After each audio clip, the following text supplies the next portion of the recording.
So here's some more life math for you. Over the years of reading a lot of books on philosophy and psychology, and how to find real human happiness and what that means, I've kind of discovered that there are only 4 ways that we approach every single thing in our lives. 4, call them archetypes even.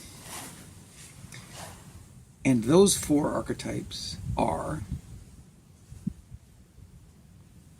victim, bystander, villain, and hero. And hold on and let me explain. I'll start with the victim mentality. And the victim mentality is, I'll call it the negative and backward mentality. And that is the mentality that life happens to you. That the fault of whatever is going on in particular situation or in your life is the result of fate or someone else or your environment or your family, or it's everything but you. It's sort of like a life happens to me kind of mentality. And what that does is it takes away your power. And but it also allows you to blame others and anything else for your predicament, for your situation. So it's an irresponsible approach. And it doesn't help you because it doesn't give you what they call agency, the power to fix your situation, to change your situation, to take yourself out of any situation or change the way you are, your job, let's say, your relationships, your health, your mindset, any of that. The victim mentality is poor me. The next one is the bystander. And that's sort of the person that just is me watching. You just watching things going on around you and not taking an active part in them in order to change your life, in order to get something different. And it could be that you're lazy, that you don't care, that it's not important to you, it's not a priority. So it's the whatever approach. And that's sort of a neutral to potentially backward way of looking at life, because you're kind of you're not really super negatively blaming someone like the victim. You can have a neutral approach, just be like, oh yeah, this is just the way life is and this just happens. But it also doesn't give you any power to change anything. And it's not that it doesn't give you any power, it's just that you're just watching it kind of go and really not doing anything. So good or bad things can happen to you, and you're really not either moving forward in the sense that you're taking action and wanting to change your life to get happiness and other things to happen potentially. And so things can just happen to you, the bystander. The next one is the villain.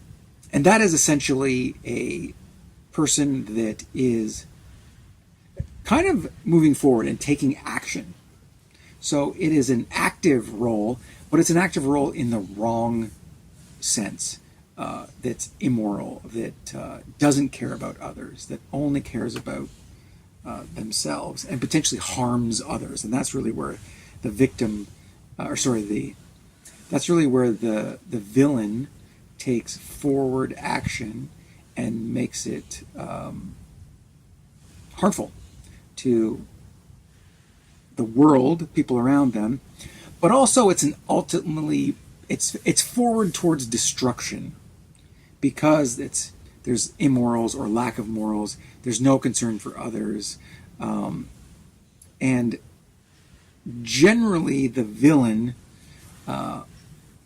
will keep going in this mode until disaster strikes.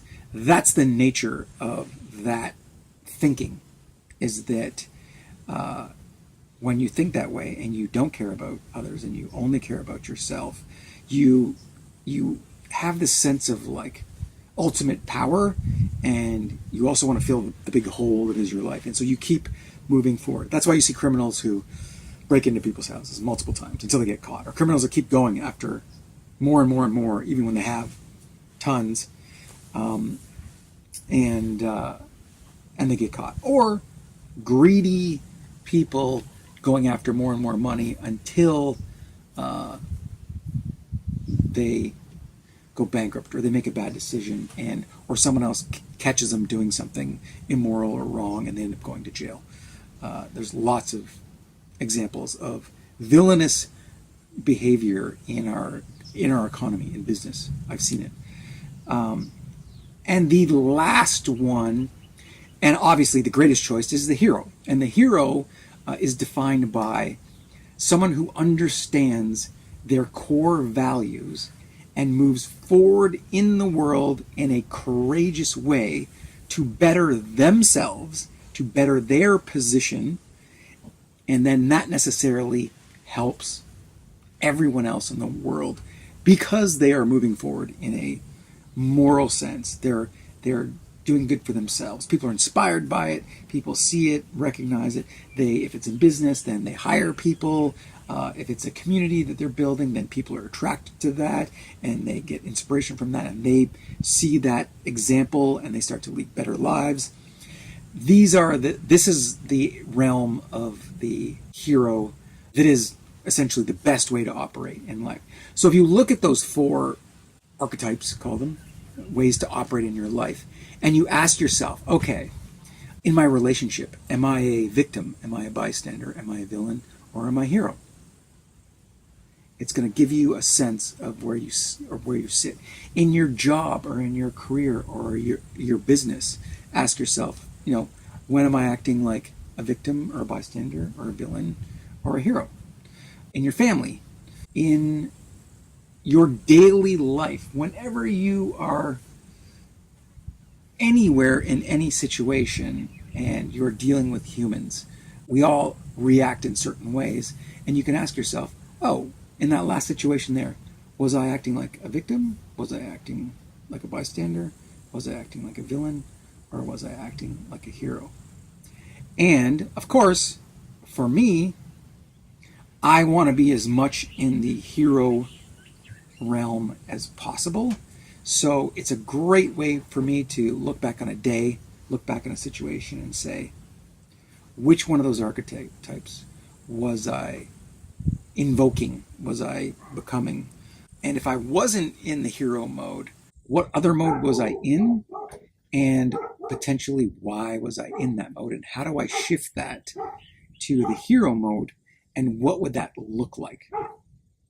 So that's what I would say to you as a takeaway is take a look back on, some event that you were in, something that was important to you, something that happened over the last few days, and ask yourself, or a bunch of situations. In those situations, was I invoking the victim, the bystander, the villain, or the hero? And you'll start to see a pattern, and you potentially, if you're not being the hero, can change that pattern. Hope that helps. Have a good one.